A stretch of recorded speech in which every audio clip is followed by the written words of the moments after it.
Hi, everyone. This is Eric Martin from the band Mr. Big, the handsome one that stands right in the middle. That's me, and you're listening to Music Mania Podcast.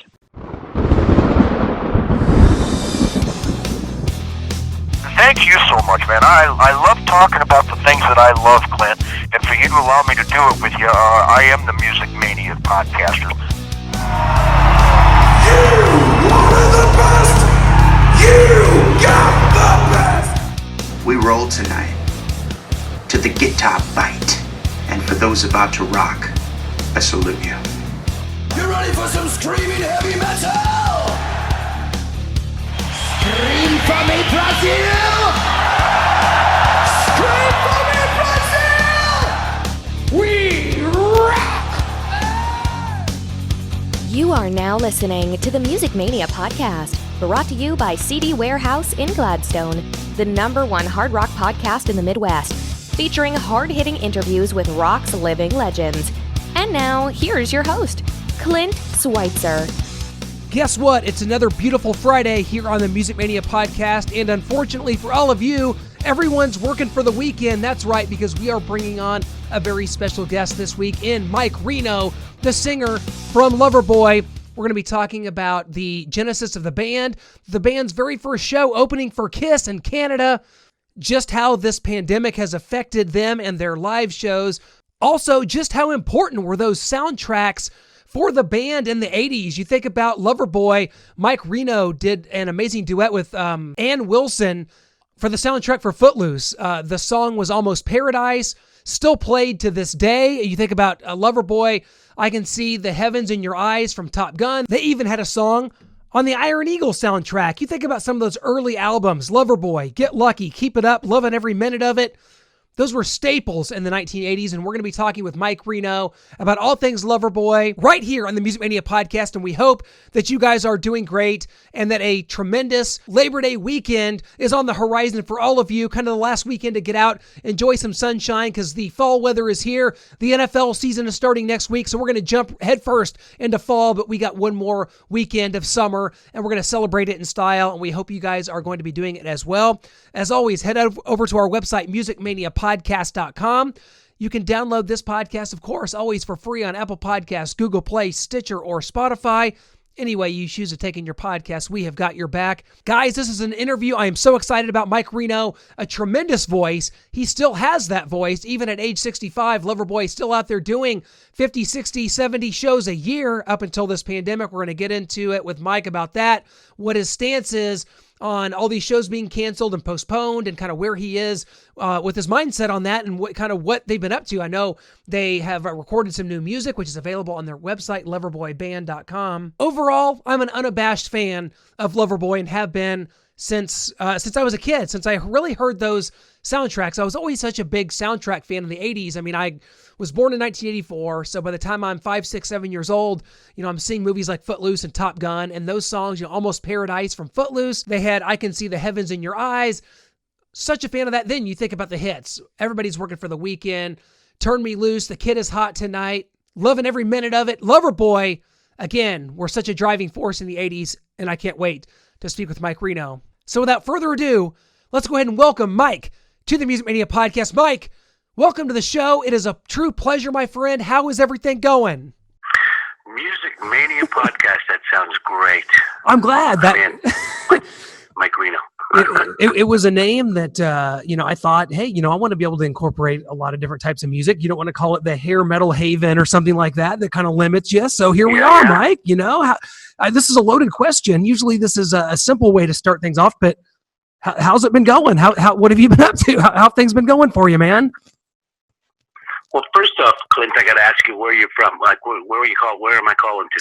This is Kansas City, Missouri. Did you say Houston? Kansas City, Missouri. Did we lose you, Mike? You there? Did we lose you?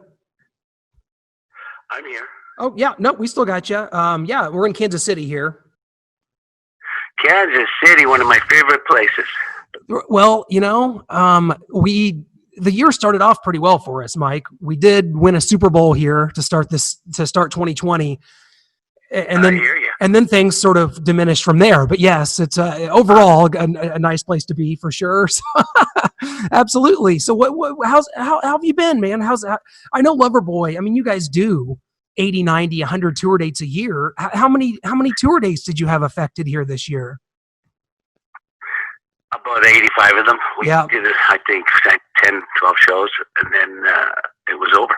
We last played in Vegas. It was a really fun trip.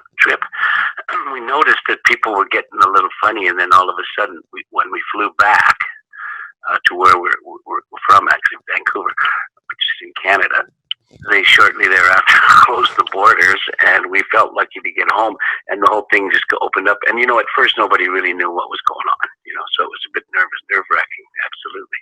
That's kind of what this new song we released is about, partially. But anyways, the whole thing just struck us as like the completest, it's like a Twilight Zone series. It's like, are you kidding me? Like, really? And we don't really do well with that. I mean, we can't have people in the room. You can't touch people. You can't talk to people. You can't leave the house. It's like, give me a break. I imagine it's the same for you guys out there. Yeah, sadly it is. And, it trickles down, Mike. I mean, we cover about, anywhere from 40 to 60 shows a year, for our website and things like that. And so you guys can't work. We can't really work. Your road crew can't work. Your publicist. I mean, it trickles down. And that's where I think it's really, people forget that there's so many people involved in the music industry, and it's just really unfortunate. So but you guys tell us about the new song, because you've released that. You've always been so generous releasing songs on your website for fans to enjoy. Tell us about this, and kind of if, due to COVID, you maybe had more time to work on some music, or how did it all come about? Well, here's the thing with this song is Paul and I worked on it together.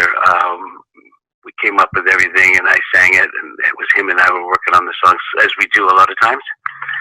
And we were working on it for an event for JDRF, which we've been involved with for the last 15 years, helping raise money for research for juvenile diabetes, which is a big deal for us. In our particular case, our guitar player's son had juvenile diabetes at the age of 3, which kind of changed his whole life. And if you listen to the lyrics with that in mind, you'll realize that the song was kind of written about that, but it kind of morphed into what's happening today, because the title "Give Me Back My Life" is pretty apropos for what's happening right now around the world. People just want their lives back, go back to normal, back to work, back to concerts, back to the supermarket, all the kinds of things, coffee shops, workout rooms. It's like, we got to be careful right now, but when we wrote it, it was for JDRF to raise money for we do it every year in Vancouver usually.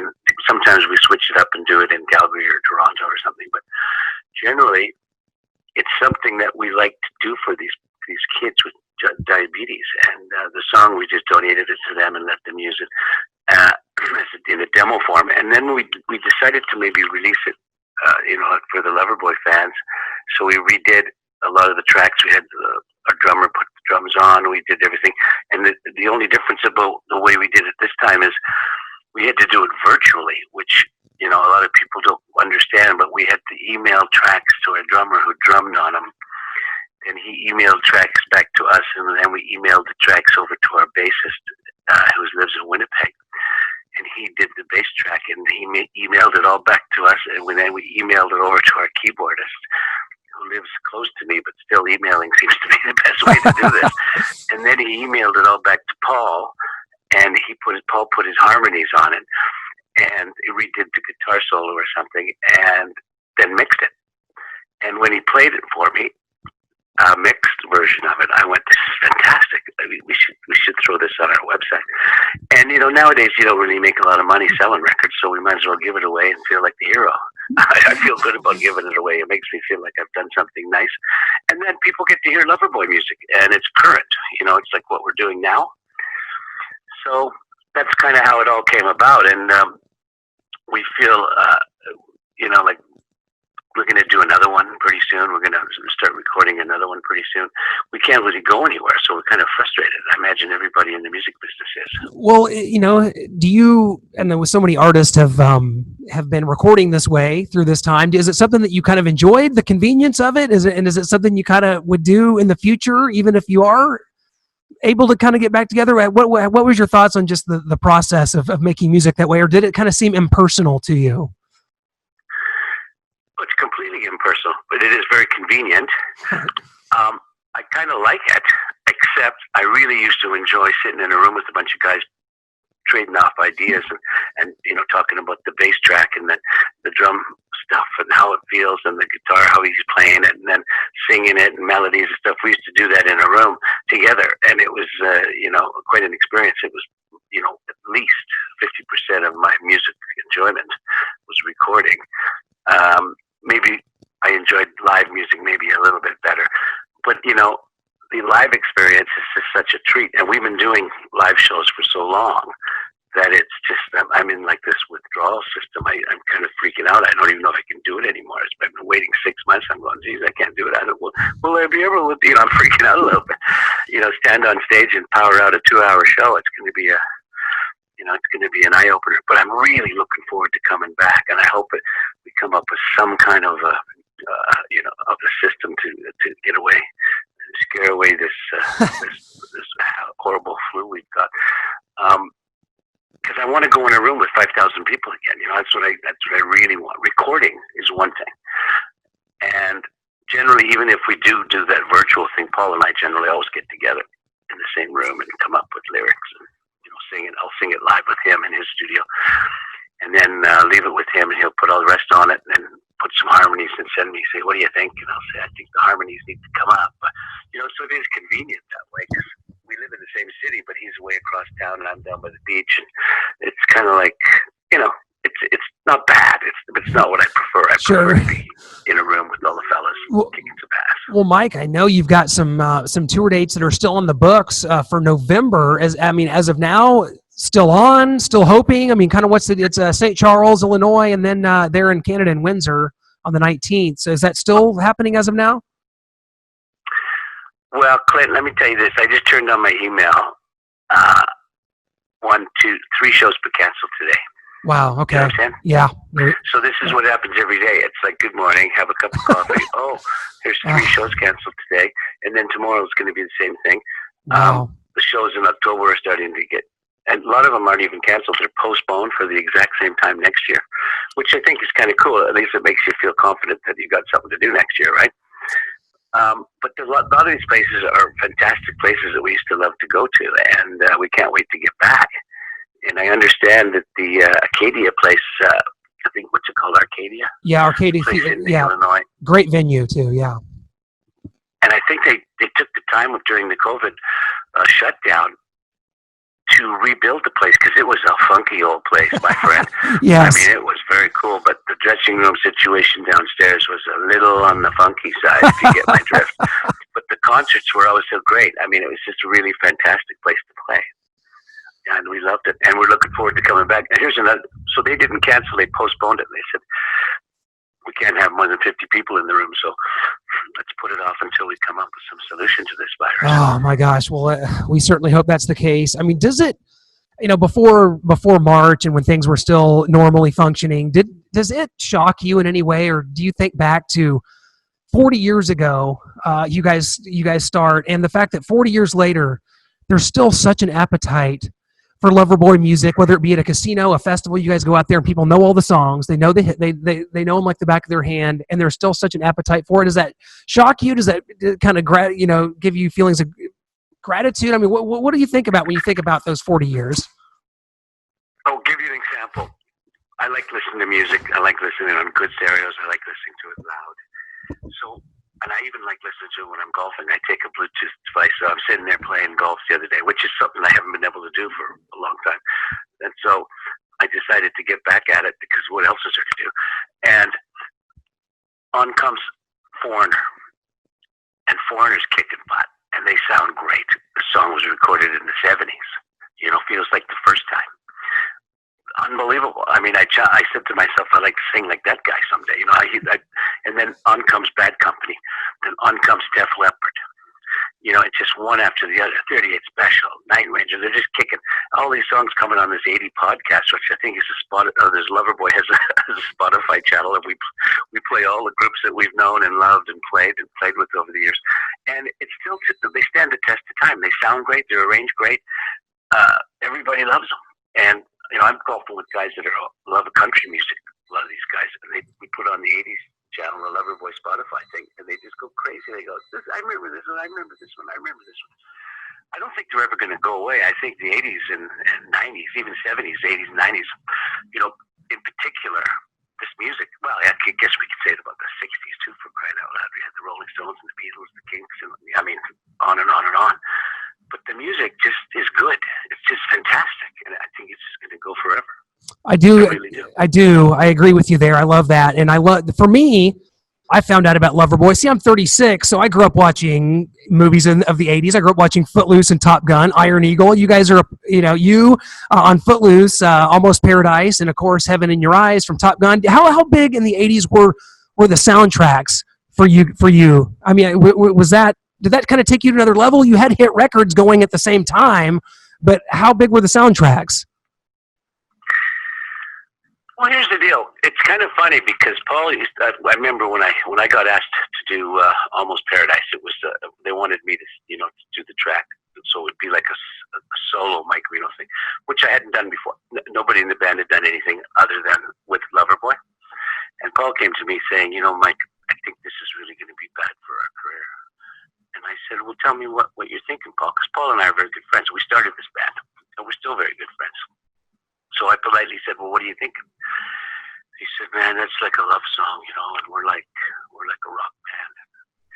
And I said, okay, check this out, Paul.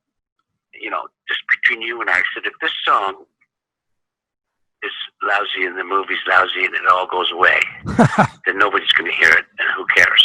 It just drifts off into the nowhere land, like a bad single.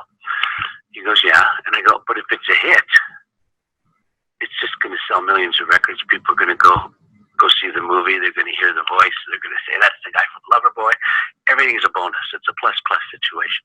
And he went, oh, yeah, you got a good point there.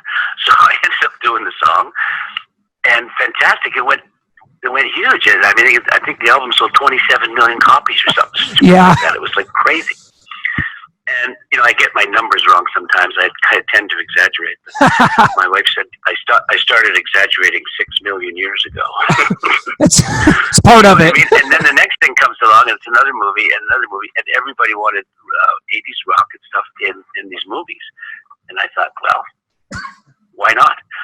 And I think it's been good for everybody, how about Mr. Loggins? Kenny Loggins. Right. I mean, he just, I don't know if you heard the story about Kenny Loggins, but they had a soundtrack for, I think, one of the big movies he was in. Help me out here. Top Gun, Footloose.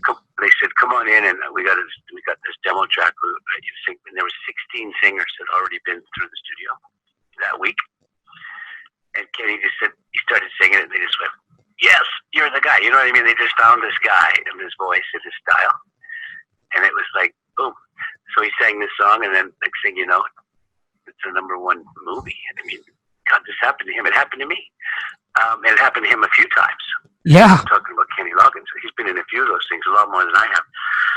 So we tended to think differently about it. At first, we were a little apprehensive about doing it, and then we said, why not? I mean, if it's a fantastic movie, it'll just be great. Everybody wins. And if it's not a great movie, it just disappears. I've done a few that disappeared. You know what I mean? And that's okay too. Maybe all they remember is the music. Yeah, exactly. And there's people that don't even realize Kenny Loggins had a prolific career aside from just doing Danger Zone from Top Gun and Footloose, which is incredible. But I know. Do you remember Loggins and Messina? Of course. Way back. These guys were great. Of course. Yeah. These guys are fantastic. Mike, I'd always heard a story. You can sum it up for us right here. You can get the truth out, because I've always heard that 1979, your first show was opening for Kiss. Take us through that. What happened? I believe there was some band that couldn't get their visas or something, and you guys are thrust into it, and you didn't even have a bass player. Is that about the gist of it? Well, that's the gist of it, but it's actually a very good story if you care to hear it. I absolutely do. we were just living in Vancouver doing demos, trying to support ourselves, playing a few nightclubs. We were hoping to find a bass player, so we had bass players sit in here and there. We had a bass player in mind, but he was busy. He wanted to finish the last quarter of university kind of thing. And then we kind of asked him if he wouldn't mind coming. And so he would actually have to quit university, before he completed the whole thing, which is, a big ask. So we were bassless. We had Matt, we had Paul, we had me, we had Doug. And visiting with us and working in the rehearsal hall was Jim Clinch from April Wine. He was a friend of ours who was nice enough to sit around and play some songs with us. We were even considering him for a long while, but we didn't want to break up April Wine, one of Canada's best bands. So we just enjoyed the fact that he was there. And we get a call one day that says, "What are you guys doing?" I said, "We're just at a practice hall." This is Bruce Allen calling me. He goes, "Well, get ready. Get all your stuff together. Get over to the Coliseum. You're playing tonight." We went, "We're what?" He says, "You're playing tonight." He says, "We're playing where?" He says, "You're playing in the Coliseum. You're warming up Kiss." And we went, "God, are you kidding us?" And we were, snot-nosed at this time. We didn't have it together. We just had some songs. And we had a bass player who only knew the song if you came up beside him and went, "Doom, doom, doom, doom." You had to actually sing the opening line to him before he would know the song. And, think about that for a second. We start the song with the hi-hat. He looks over at me like a deer in the headlights, like you see the fright in his face. And he was frightened because he didn't know what was next, because right after the hi-hat comes the bass.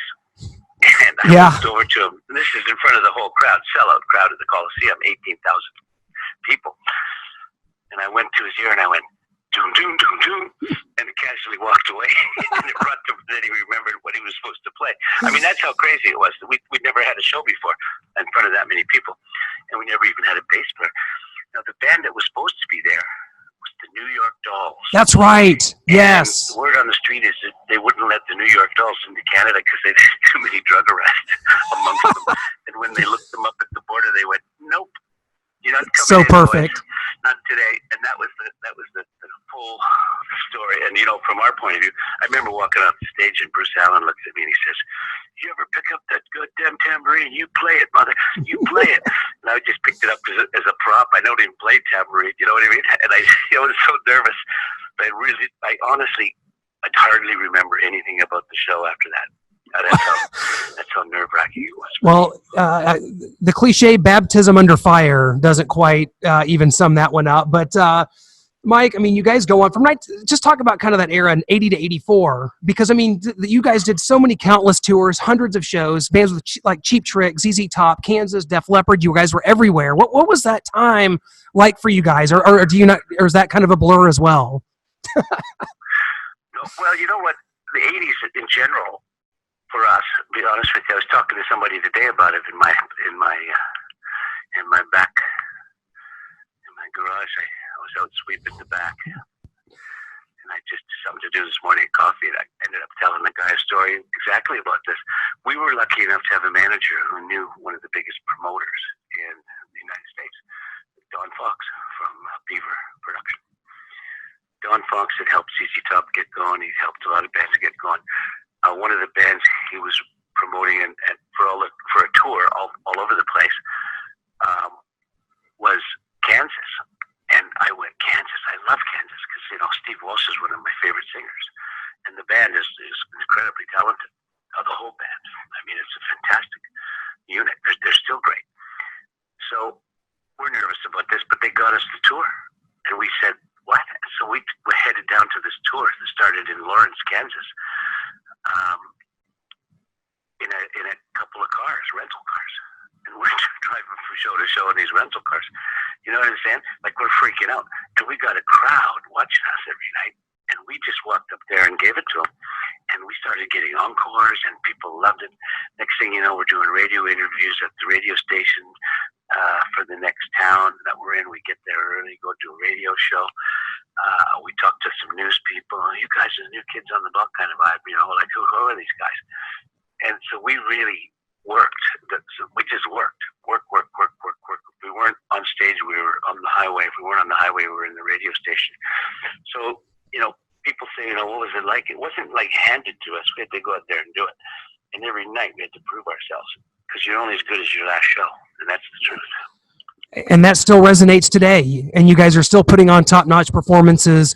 Your voice is still incredible, Mike. I applaud you for that. You taking care of that, because that's something that, maybe it's natural, maybe it comes easy, but not everybody at your age still has the voice that can carry, like you said, a 2-hour show. It's still in great shape, man.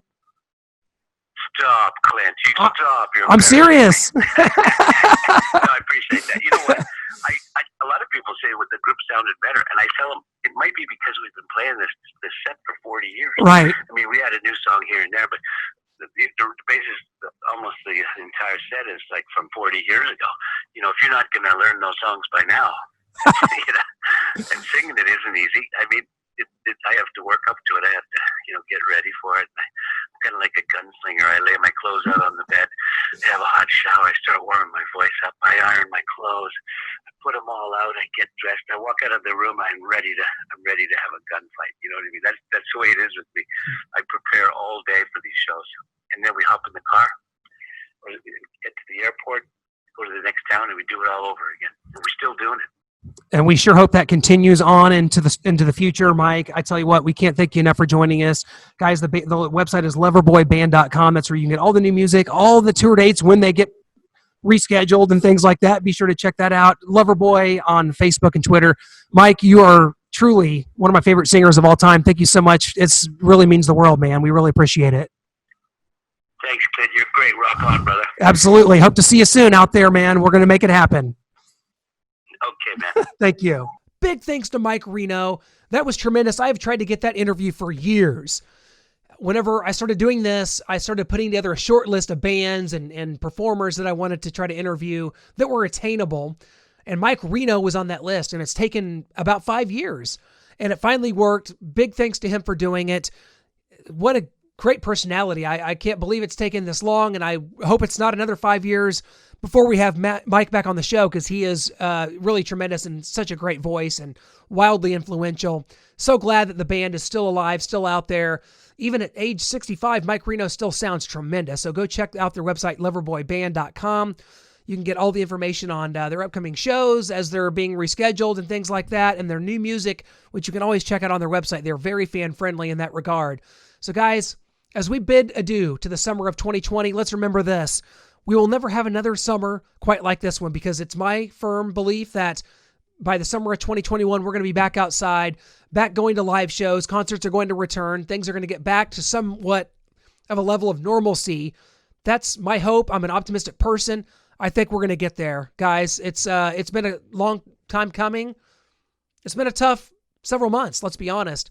But guys, we got the NFL coming back next week. College football coming back at the end of September. Things aren't all bad. We're going to go into the fall months. We're going to get into Halloween, some cooler weather. We're going to get into some bonfires, hoodies, haunted houses. Things aren't all bad. We always appreciate your guys' support here on the Music Mania Podcast. Thank you so much. We're going to be back next week. The interviews are piling up for us once again, and I appreciate it so much. We're going to have some tremendous interviews on the horizon, including former Dio, current Raiding the Rock Vault guitarist Rowan Robertson, Frank Stallone, coming up here on the Music Mania Podcast. So much on the horizon. Thank you guys so much. Again, hit us up at our website, musicmaniapodcast.com, and download the podcast, Google Play, Stitcher, Spotify, Apple Podcasts. It's all right here on the Music Mania Podcast.